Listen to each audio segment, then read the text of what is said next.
अर्थात ये जड़ है, मूर्ख है, इसलिए इसका नाम जड़ भरत रख देते हैं। नामकरण कर दिया घर वालों ने जड़ भरत, और प्रसन्न हो गए कि सब लोग मुझे मूर्ख समझ रहे हैं, इसका मुझे लाभ ये मिलेगा कि मुझसे कोई आशा ही नहीं रखेगा। जब आशा नहीं रखेगा तो कोई कार्य नहीं जिम्मेदारी देगा। किसी कार्य की जब जिम्मेदारी नहीं रहेगी तो मैं और निश्चित होकर भगवान की आराधना करूंगा। लेकिन भाइयों ने सोचा कि ये मुफ्त में खाता है, घर में बैठा रहता है, इससे कुछ न कुछ कार्य कराना ही चाहिए। कौन सा कार्य कराएं? भाइयों ने कहा कि देखो फसल तैयार है, पक्के खेत की रखवाली किया करो। कई आवारा पशु आते हैं, फसल को नुकसान पहुंचाते हैं, तो वहीं खेत की रखवाली करो। खेत में बैठे पशु आते, पक्षी आते, फसल को खाते, लेकिन भरत जी तो निर्लेप है, जड़ भरत जी निर्लेप है कि हमारा आखिर है क्या? इस प्रकृति में जो कुछ है सब परमात्मा का है, परमात्मा की कृपा से। इसलिए भला रोकने वाले हम कौन होते हैं? सारे फसल पशु आते खाते, पक्षी आते खाते, जड़ भरत जी नहीं रोकते। किसी ने जाकर कहा कि तुम्हारा भाई बैठा रहता है खेत के मेढ़ पर, पशु पक्षी आते हैं खाते हैं, बोलता तक नहीं। अब भाई आए, कहा कि तुम इतने नकारा हो कि घर का कोई काम नहीं करते, खूब खाते हो। फसल की रखवाली के लिए हमने तुम्हें यहाँ रखा, इस जिम्मेदारी को भी तुम नहीं समझ पा रहे, इसलिए तुमसे हमारा कोई संबंध ही नहीं, घर से निकल जाओ। भाइयों ने कहा कि घर से निकल जाओ, और प्रसन्न हो कि पहले तो एक सीमा थी कि ये मेरा भाई है, ये मेरी माता है, ये मेरे पिता हैं, अब सारे परिजन ही मिलकर निकाल रहे हैं, तो इनमें भी समय नहीं देना पड़ेगा। जो अधिक से अधिक समय अब व्यतीत होगा भगवान की सेवा में ही व्यतीत होगा। ऐसा सोचकर आगे बढ़ते,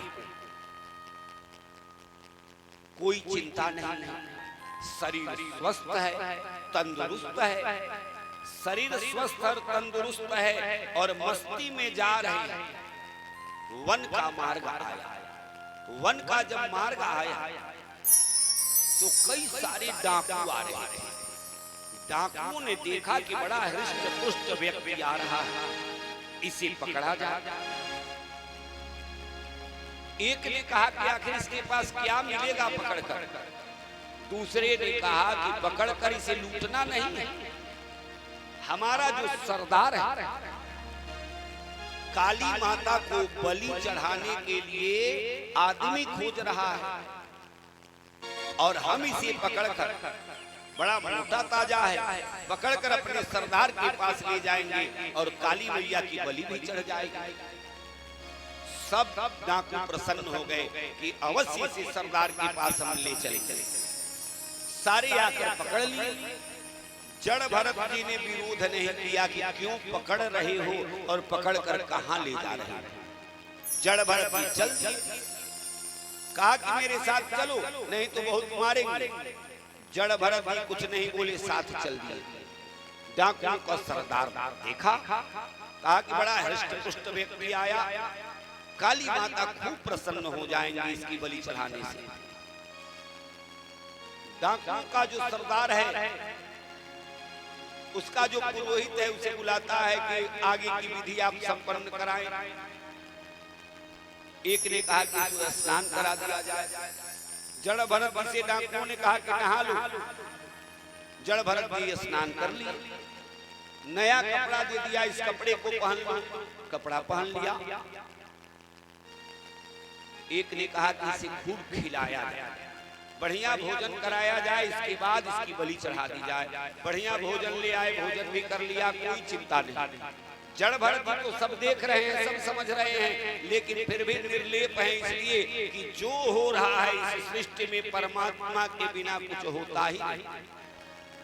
परमात्मा के बिना इस संसार में कुछ नहीं होता। ये हमारी बुद्धि भले है कि हम समझ लें कि जो करते हैं हम ही करते हैं, लेकिन ऐसा है नहीं।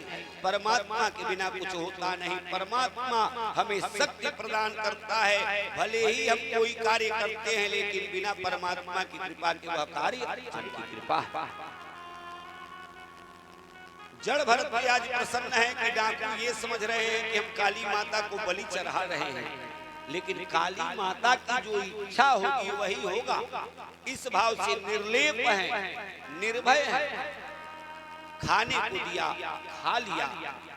एक ने कहा कि देखो काली माता का कितना दिव्य विग्रह है, काली माता को प्रणाम करो, काली माता को प्रणाम करो। एक ने कहा कि जैसे ही प्रणाम करेगा उसी समय हम लोग खड़ग से इसका सर धड़ से अलग कर देंगे।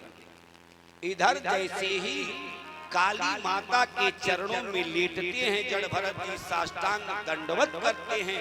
काली माता प्रसन्न हो गई, विग्रह से प्रकट हुई काली माता कि ऐसा दिव्य महात्मा मेरे श्री चरणों में पड़ा है, इसे दर्शन देना चाहिए। काली माता प्रकट होकर